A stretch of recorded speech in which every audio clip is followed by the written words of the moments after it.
Good afternoon, dear students.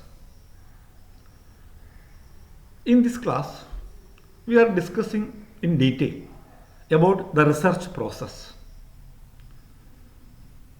In the previous classes, we were discussed about the different concepts of research. Research is a process. It is a process.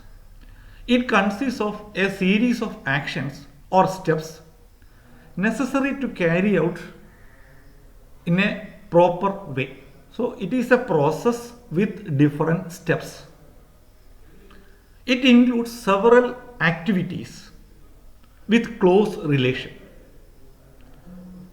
These steps in research are mutually exclusive, nor they are separate and distinct. That means ഈ പറയുന്ന സ്റ്റെപ്പുകൾ പല steps ഉണ്ട്, അത് വളരെ closely related ആണ്, അത് ഓരോന്നായിട്ടുള്ളത്, ഇറ്റ് ഈസ് മ്യൂച്വലി എക്സ്ക്ലൂസീവ്. റിസർച്ചിൻ്റെ സ്റ്റെപ്സ് എന്തൊക്കെയാണെന്നുള്ളത് ഞാൻ വളരെ ബ്രീഫായിട്ട് നിങ്ങളോട് എക്സ്പ്ലെയിൻ ചെയ്യും. ഫസ്റ്റ് സ്റ്റെപ്പ് എന്ന് പറയുന്നത് formulating a research problem. As all of you know, the purpose of research is to identify solution to a particular problem.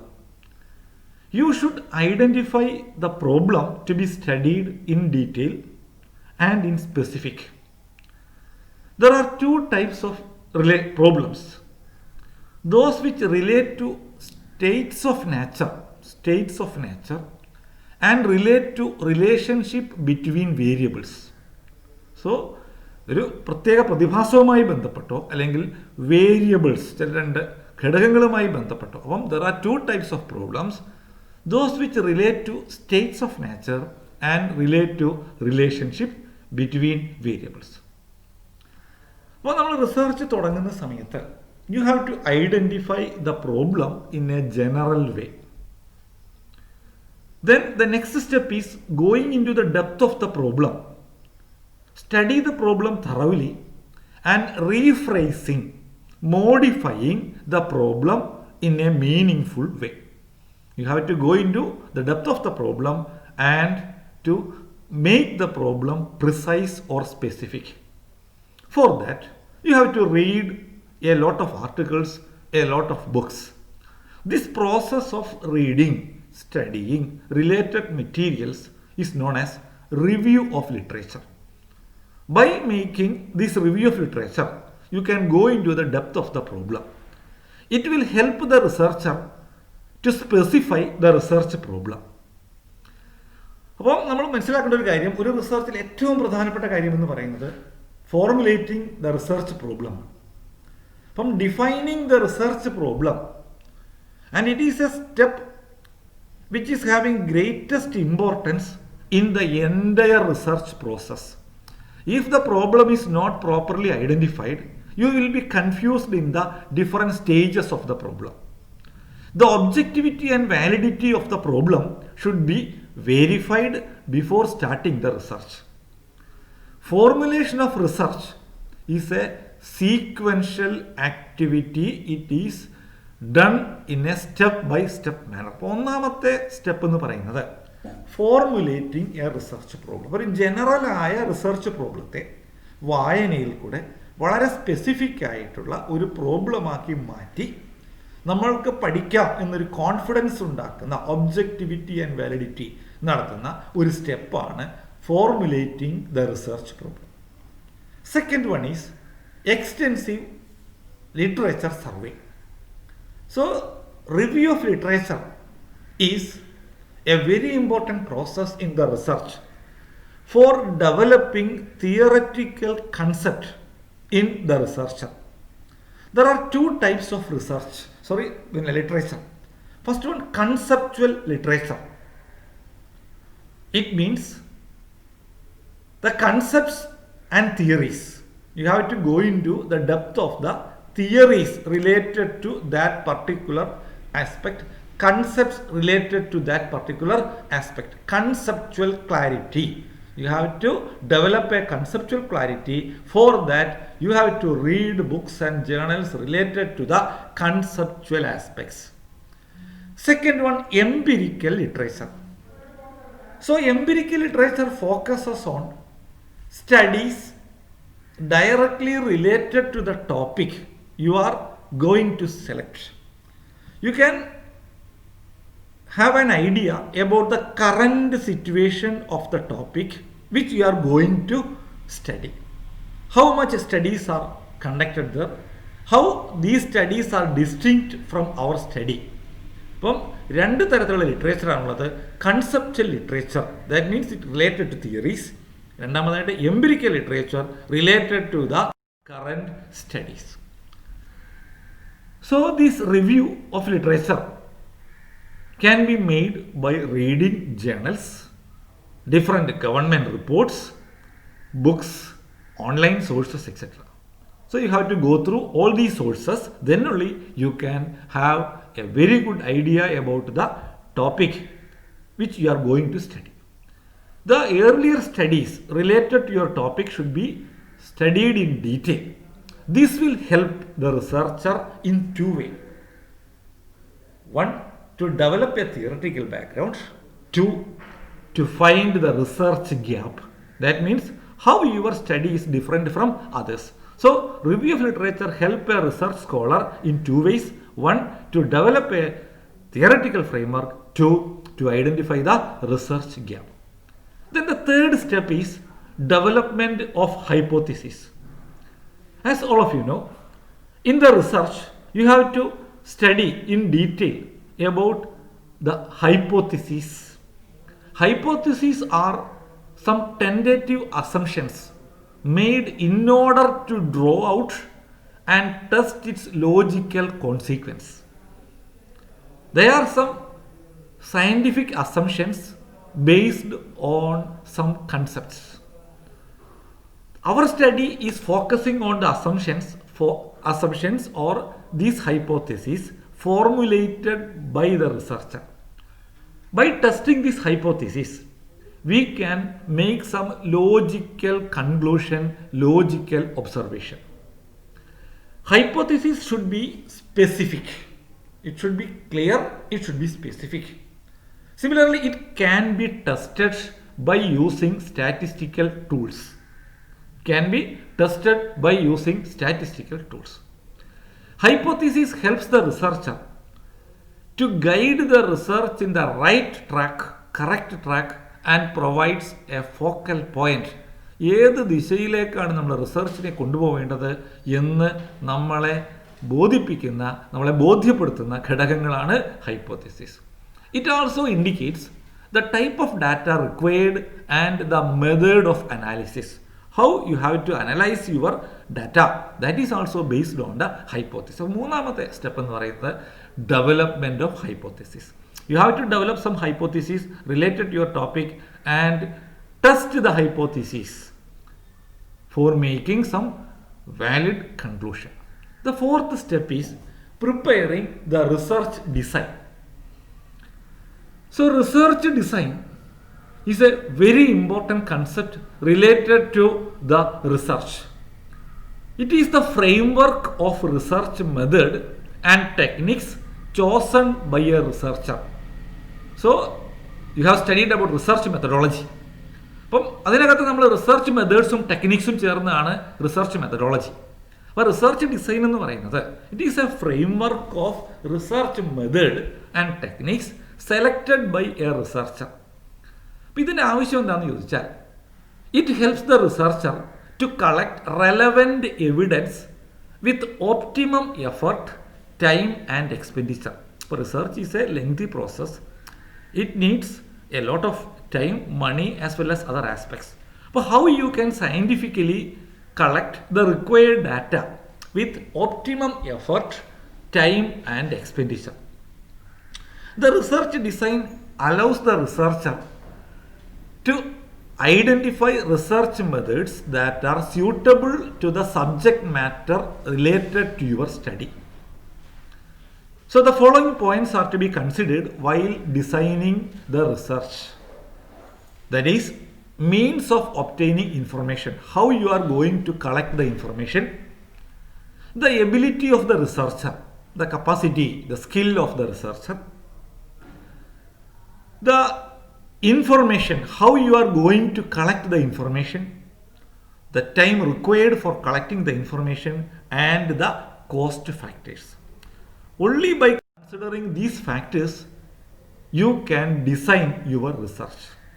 The next step is determining sample design. Sample design is a very important concept related to your research. We know that all the items under consideration of study is known as universe or population. For example, if you are going to study about the students of Marthoma College Chungatra, the whole students studying in the college will be the population or universe. അപ്പോൾ നമ്മൾ ഈ 850 കുട്ടികളെയും കുറിച്ച് പഠിക്കുകയാണെങ്കിൽ that study is known as census study. We are collecting data from the whole students. But in the case of a research, it is not possible to collect the whole data from the respondents, the whole respondents. In the case of some situation, this census method is not at all possible. For example, നമുക്ക് ഒരാളുടെ ബ്ലഡിൽ sugar content പരിശോധിക്കണം, എന്തെങ്കിലും ചെയ്യണം, അങ്ങനെ ഒരു blood പരിശോധിക്കണം എന്ന് വിചാരിച്ചോളൂ. By taking a drop of blood you can study the situation of the health of that particular person. അപ്പം ചില കേസിൽ നമുക്ക് സെൻസസ് മെത്തേഡ് സാധ്യമല്ല, സാമ്പിളിംഗ് മാത്രമേ സാധ്യമാവുള്ളൂ. അപ്പോൾ റിസർച്ചറെ സംബന്ധിച്ചിടത്തോളം it is not easy to collect the data from the whole population and make meaningful conclusion. In such a situation, he have to identify some samples, some items. ആ നമ്മൾ identify ചെയ്യുന്ന, select ചെയ്യുന്ന ഐറ്റത്തിനെയാണ് sample എന്ന് പറയുന്നത്. അപ്പോൾ researcher must decide the way of selecting sample and it is known as sample design. ഒരു example പറയുകയാണെങ്കിൽ നമ്മുടെ കോളേജിൽ 850 കുട്ടികളെ കുറിച്ച് നമ്മൾ പഠിക്കുകയാണ്. അപ്പോൾ നമുക്കറിയാം നമ്മുടെ കോളേജിൽ 8 ഡിപ്പാർട്ട്മെൻറ്റുകളുണ്ട്. ഈ 8 ഡിപ്പാർട്ട്മെൻറ്റുകളിൽ നിന്നുമായിട്ട് ഫോർ എക്സാമ്പിൾ 10 കുട്ടികളെ വെച്ച് നമ്മൾ സെലക്ട് ചെയ്യുന്നു. 80 കുട്ടികളെ നമ്മൾ തിരഞ്ഞെടുത്തിട്ട് 80 കുട്ടികളെ പഠിച്ചതിന് ശേഷം കോളേജിലെ 850 കുട്ടികളുടെ ഒരു പ്രത്യേകതകൾ മനസ്സിലാക്കാൻ നമ്മൾ ശ്രമിക്കുകയാണ്. അപ്പോൾ നമ്മൾ എന്താ ചെയ്യുന്നത്? 850 കുട്ടികളിൽ നിന്ന് 80 കുട്ടികളെ സെലക്ട് ചെയ്യുന്നു. അപ്പോൾ സെലക്ട് ചെയ്യുന്ന സമയത്ത് ബികോമിൽ നിന്ന് ഇത്ര കുട്ടികൾ, BSc ഫിസിക്സിൽ നിന്ന് ഇത്ര കുട്ടികൾ എന്ന് നമ്മൾ തീരുമാനിക്കുന്ന സമയത്ത് അങ്ങനെ നമ്മൾ ഉണ്ടാക്കുന്ന ഒരു ഡിസൈൻ ആണ് എന്തെന്ന് പറയുന്നത്? Sample design. അപ്പം സാമ്പിൾസ് എവിടെ നിന്നൊക്കെ സെലക്ട് ചെയ്യണം എന്ന് തീരുമാനിക്കുന്ന ഒരു പ്രക്രിയയ്ക്കാണ് സാമ്പിൾ ഡിസൈൻ എന്ന് പറയുന്നത്. It is A definite plan determined before the collection of data. അത് ഡാറ്റ കളക്ഷൻ മുമ്പ് നമ്മൾ ചെയ്യേണ്ടതാണ്. It should be considered on the basis of the nature of enquiry and other factors. Samples can be collected, identified by using probability sampling and non-probability sampling. The details will be discussed in later. അപ്പം 2 തരം sampling techniques ഉണ്ട്. Probability സാമ്പിളിങ്ങും non probability sampling ടെക്നിക്കും. അത് രണ്ടും നമ്മൾ പിന്നീട് വിശദമായിട്ട് പഠിക്കുന്നതായിരിക്കും. Next step is collecting the data. The required data to be collected from these respondents, from these sample in a systematic manner. The method of data collection is based on the nature of study, scope of the study, financial resources, time of the study, and the level of accuracy required. Only by considering these factors, you can finalize the method of collecting data. അപ്പം നമ്മൾ പല രീതിയിലുള്ള techniques ഉപയോഗിച്ചുകൊണ്ട് data collect ചെയ്യാറുണ്ട്. അപ്പോൾ നമുക്ക് വേണ്ട accuracy level, നമ്മുടെ സാമ്പത്തികമായ അതിൻ്റെ ചിലവ് എത്ര വരും, അതിൻ്റെ scope, all these are major factors influencing the collection of data. Primary data can be collected through experiment or through survey. നമുക്കൊരു ലബോറട്ടറി എക്സ്പെരിമെൻ്റ് മൂലമോ അല്ലെങ്കിൽ സർവേ മുഖേനയോ നമുക്ക് നടത്താം. അപ്പം നമ്മൾ സർവേ ഉപയോഗിച്ച് ഡാറ്റ കളക്ട് ചെയ്യുന്ന മെത്തേഡ്സ് ഇതൊക്കെ നമ്മൾ വിശദമായിട്ട് പിന്നീട് പഠിക്കും. There are some methods by observation. നമ്മൾ റെസ്പോണ്ടൻസിനെ ഒബ്സർവ് ചെയ്യുന്നു. ബൈ പേഴ്സണൽ ഇൻ്റർവ്യൂ, അതേപോലെ തന്നെ ടെലിഫോൺ ഇൻ്റർവ്യൂ, അതേപോലെ തന്നെ ക്വസ്റ്റിനെയർ, നമ്മൾ ക്വസ്റ്റിനെയർ അവർക്ക് അയച്ചു കൊടുത്തിട്ട് നമ്മൾ കളക്ട് ചെയ്യുന്നു. ഷെഡ്യൂൾസ്, നമ്മളൊരു ആളെ വിട്ടിട്ട് അയാളെ ഉപയോഗിച്ചുകൊണ്ട് ഡാറ്റ കളക്ട് ചെയ്യുന്നതുകൊണ്ട് നമ്മൾ എന്ത് ചെയ്യുന്നു? ഇത് ഡാറ്റ കളക്ട് ചെയ്യുന്നു. അപ്പം collection of data is A very important function. It consist of several activities So primary data is there, secondary data is there. Next step is execution of the project. That means ഈ data collection അല്ലെങ്കിൽ ഈ research process നടപ്പാക്കുക. അപ്പോൾ അതിൽ നമ്മൾ ശ്രദ്ധിക്കേണ്ട കാര്യം collection of data. ഈ ഡാറ്റ കളക്ട് ചെയ്ത് ചിലപ്പോൾ നമ്മളായിരിക്കും, അല്ലെങ്കിൽ നമ്മൾ ട്രെയിൻ ചെയ്ത് വിട്ട ആൾക്കാരായിരിക്കും. അത് കൃത്യമായി നടക്കുന്നുണ്ടോ എന്ന് നമ്മൾ ഉറപ്പുവരുത്തുക. Collection of data accurately. Constructing A questionnaire. നമ്മൾ ക്വസ്റ്റിനെയർ പ്രിപ്പയർ ചെയ്യാം, അതുമായി ബന്ധപ്പെട്ട കാര്യങ്ങൾ. Training surveyors. ഇത് കളക്ട് ചെയ്ത് കൊണ്ടുവരുന്ന ഡാറ്റയെ കൃത്യമായിട്ട് നമ്മൾ കോഡ് ചെയ്യുക.